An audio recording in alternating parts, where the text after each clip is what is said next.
Je suis la seule femme à être candidate à cette élection présidentielle. Mais parmi tous ces gens qui se succèdent ici, je suis aussi la seule travailleuse du rang.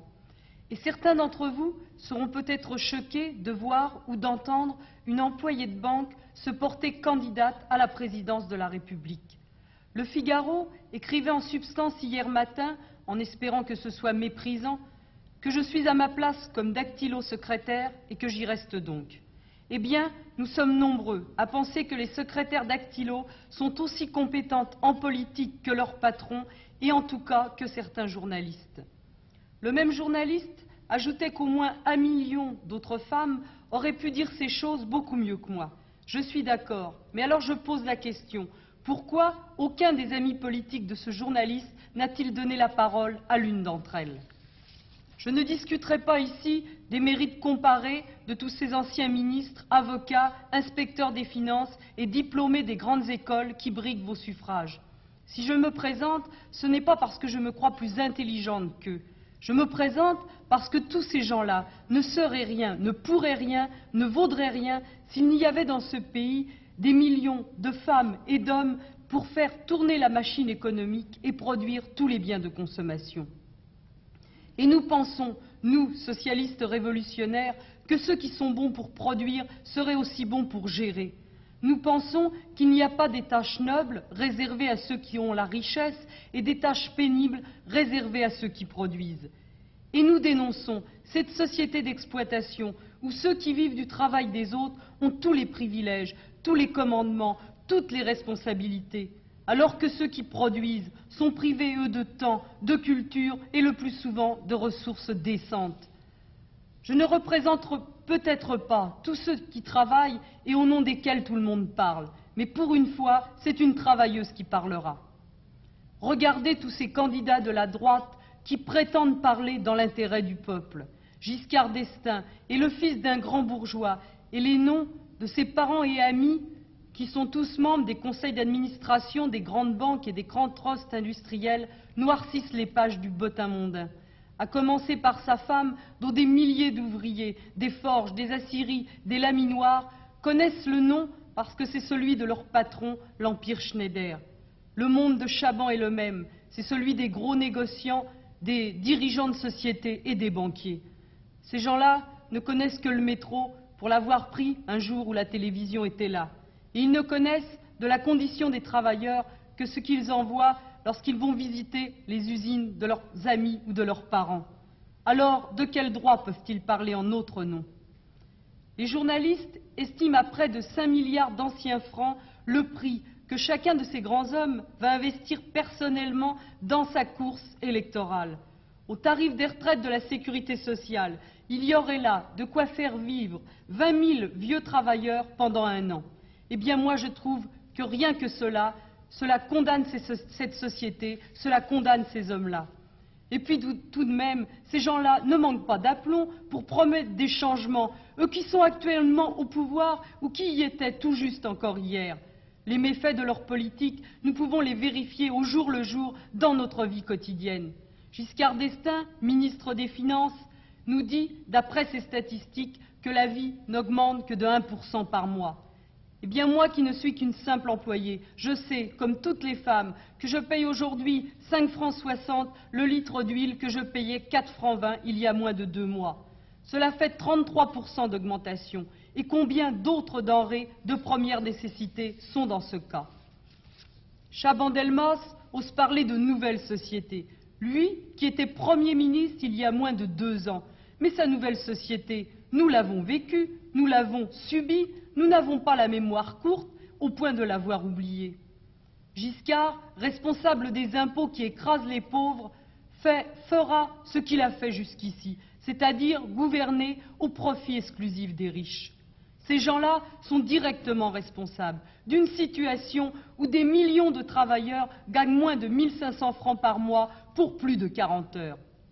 Et où l'État dilapide des milliards pendant que l'on fait des économies sordides qui conduisent à des catastrophes comme celle du CES Édouard Pailleron, où on trouve dangereuses pour l'économie les revendications des salariés les plus modestes pendant que les grandes sociétés reçoivent des milliards de subventions et où un banquier, tout comme un Premier ministre, peut payer moins d'impôts qu'à manœuvre, le plus légalement du monde.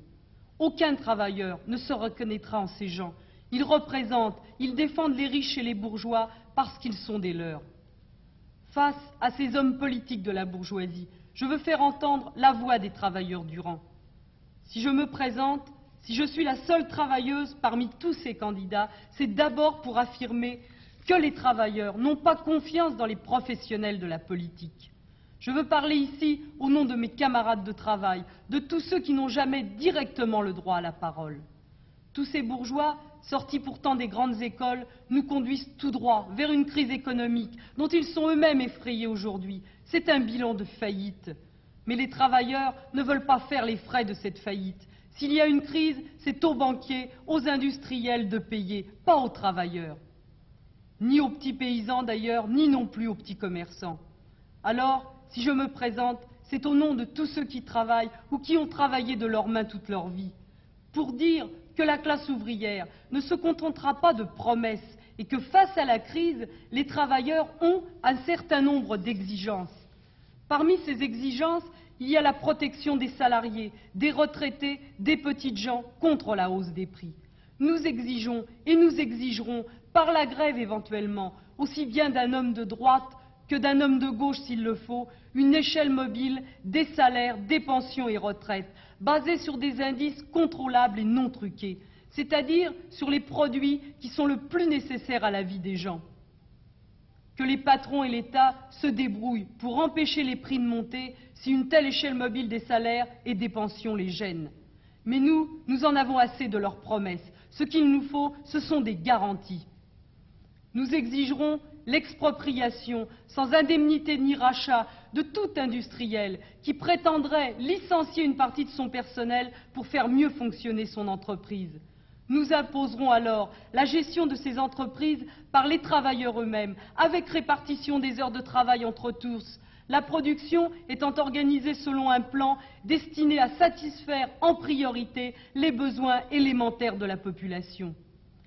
Car ce n'est pas vrai qu'il y a surproduction dans notre pays, car des vieux y meurent encore de sous-alimentation et même de froid. Ces mesures que les travailleurs exigeront n'ont pas pour but de résoudre la crise que le capitalisme a engendrée. Elles ont pour but de protéger les travailleurs et les gens du peuple contre les méfaits de cette crise en faisant payer ceux qui se sont enrichis quand cela allait bien. Nous exigerons aussi que les grandes surfaces commerciales aient un cahier des charges qui leur impose de vendre à prix coûtant les fruits, les légumes, lorsque les cours à la production s'effondrent parce que c'est la saison. Car nous, travailleurs, nous considérons qu'il faut que cette société soit bien malade pour qu'à la fois les ouvriers en tant que consommateurs et les paysans en tant que producteurs soient victimes des bonnes récoltes. C'est en tant que travailleuse que je dis cela, mais c'est aussi en tant que femme. Comme je le disais au début de cette intervention, je suis la seule femme candidate à ces élections présidentielles. Et c'est même la première fois qu'une femme se présente à de telles élections. Mais il est vrai qu'il n'y a pas si longtemps que les femmes bénéficient de droits politiques, puisqu'il a fallu attendre 1945 pour qu'on leur reconnaisse le droit de vote. Même les hommes de gauche du Front populaire de 1936 n'avaient pas jugé bon de mettre fin à la législation réactionnaire qui faisait des femmes des êtres privés de tout droit politique. Et l'exemple des femmes montre bien que le droit de vote n'est pas une arme suffisante entre les mains des exploités et des opprimés pour leur permettre de se libérer. Car si les femmes ont le droit de vote, qu'est-ce que cela a changé pour elles?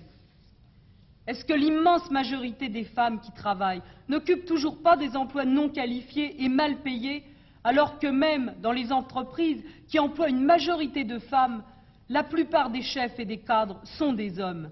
Les femmes ne sont-elles pas toujours exclues, en fait, de la vie politique? Le suffrage universel est censé assurer le gouvernement du peuple par le peuple. Mais le fait que les travailleurs aient le droit de vote n'empêche pas la Chambre des députés d'être constituée dans son immense majorité de patrons, de cadres supérieurs, de gros propriétaires et de membres des professions libérales.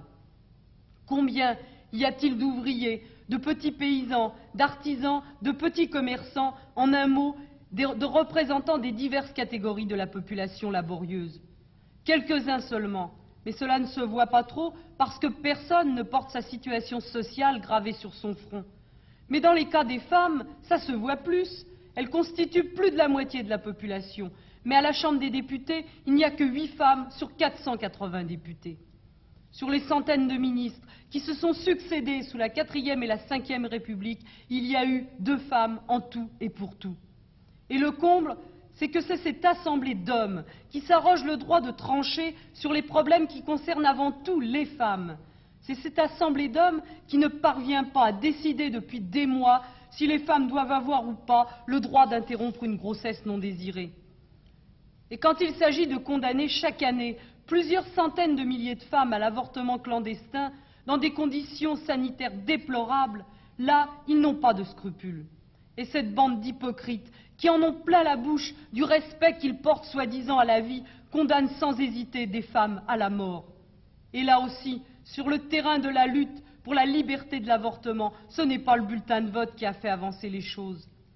Parce que même lorsque la gauche a été au pouvoir, que ce soit en 1936 ou en 1945-47, le problème n'avait pas avancé d'un pouce. Et le rôle du ministre de la Justice Mitterrand en 1956, ça n'a pas été de changer la loi moyenâgeuse de 1920, ça a été de la faire appliquer contre les femmes. Ce n'est que parce que des femmes courageuses ont osé proclamer qu'elles s'étaient fait avorter et que parce que des médecins courageux, hommes et femmes, ont osé dire qu'ils avaient pratiqué des avortements, que le gouvernement a été contraint d'envisager une modification de la législation dans ce domaine. Malgré leur bulletin de vote, les femmes, toutes les femmes, même celles de la bourgeoisie, sont considérées comme des citoyens de seconde zone dans cette société. Mais ce n'est pas un hasard si c'est précisément une militante d'extrême gauche qui est la seule à défendre ces idées-là en tant que femme dans cette campagne électorale. Aucun des grands partis, qu'ils soient de droite ou de gauche, n'a jugé une femme digne de le représenter dans ces élections. Cela signifie que tous ces partis mentent quand ils se prétendent partisans de l'égalité de l'homme et de la femme, comme ils mentent d'ailleurs sur tout le reste. Cela signifie que seuls les révolutionnaires socialistes mettent leurs actes en accord avec leurs idées. Parce que la liberté ne se divise pas, les femmes ne seront réellement libres et égales, c'est-à-dire considérées à leur valeur humaine, que lorsque tous les individus seront libres. Tous les individus, y compris ceux qui aujourd'hui supportent l'oppression, l'exploitation sous toutes ses formes. Parce que nous réclamons la liberté, la dignité et le droit de vivre pour tous ceux qui ne peuvent pas s'exprimer, pour les jeunes qui sont assez vieux pour travailler mais pas pour voter, pour les émigrés qui n'ont que le droit de produire et de se taire, et pour les colonisés des Antilles, de la Réunion, de Djibouti et d'ailleurs, qui ne reçoivent que mitraille quand ils se révoltent contre leur misère et leur asservissement. Oui, toutes ces chaînes, toutes ces oppressions sont liées, et dans le grand combat unique pour la liberté, les femmes ont une place qui leur revient de droit. Je serai sans doute la seule candidate à réclamer ainsi, sans restriction ni réserve, le droit des femmes à disposer de leur corps et à décider de leur destin. C'est pourquoi j'invite toutes les femmes que scandalise, comme moi, le fait que quelques centaines de députés leur refusent une liberté fondamentale à proclamer le 5 mai leur indignation et leur volonté de voir abolie cette législation moyenâgeuse en votant pour ma candidature. Comme j'appelle tous les hommes qui sont conscients que personne ne sera vraiment libre tant que les femmes ne seront pas libres à accomplir le même geste de protestation. Et ce n'est pas gaspiller votre bulletin de vote que d'en faire un moyen de protestation, parce que le bulletin de vote ne peut pas changer la vie. La seule manière vraiment utile de l'utiliser est d'en faire un avertissement, sur le plan de la lutte pour les libertés comme sur tous les autres plans. Face à tous les problèmes qui se posent à eux, les travailleurs et les travailleuses, les femmes de travailleurs, les retraités ne peuvent pas en effet faire confiance aux candidats de la droite qui sont directement responsables de la politique de vie chère que nous subissons. Mais ils ne peuvent pas non plus faire aveuglément confiance au politicien Mitterrand, qui fut 11 fois ministre et qui fut d'ailleurs à plusieurs reprises le collègue de Chaban-Delmas. Ils ne peuvent pas faire confiance à celui qui, du temps où il était ministre de l'Intérieur et garde des Sceaux, n'avait jamais rien fait dans ce domaine. Le 5 mai, vous aurez la possibilité, en votant à l'extrême gauche, de faire entendre clairement à tous les aspirants présidents de la République que nous ne serons pas dupes des élections et que si la droite finalement l'emporte au deuxième tour, les travailleurs n'attendront pas les élections présidentielles de 1981 pour voir satisfaites leurs revendications élémentaires. En votant au premier tour pour ma candidature, dites d'avance à la droite que la classe ouvrière ne se résignera pas et qu'elle a la force de réclamer son dû aux patrons, aux banquiers et aux ministres qui les défendent. Et s'il y a dans ce pays un mouvement d'opinion tel que Mitterrand puisse l'emporter au second tour, en votant pour ma candidature au premier tour, dites-lui d'avance que vous êtes méfiant, que vous resterez sur vos gardes et que vous exigerez que toutes les promesses soient tenues. Pour dire non à la droite, pour prévenir Mitterrand que vous vous souvenez de son passé, pour dire à tous que vous saurez exiger par la suite les revendications qui vous tiennent à cœur et que les urnes ne vous apporteraient pas, faites du premier tour un avertissement aux industriels, aux trusts et aux banquiers, aux politiciens à leur service et à ceux qui rêvent d'y être. Votez pour ma candidature, celle d'une femme travailleuse, d'une militante syndicale, d'une militante d'extrême gauche.